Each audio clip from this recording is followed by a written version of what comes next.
Yeah, just a quick video to show you the fuel filler cap on the Amiga. So I've changed the seal on it. The old seal obviously is about 20-year old now.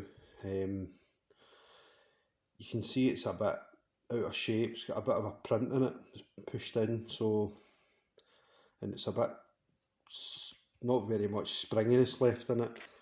So I replaced the seal. You just really need a little screwdriver and just peel it out, lift it up over the round the edges here, and just put the new one on and just feed the new one back on with the screwdriver. Just push it round and it sits, as you can see, it sits down at the bottom there, and it's got a lip round it on the outer side. So you can see this side here was where it was pressing in on the fuel tank filler neck.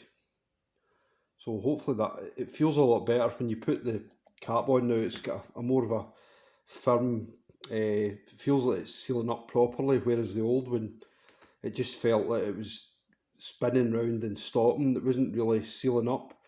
So that's the reason that I replaced that. So it's only a couple of pence for the seal.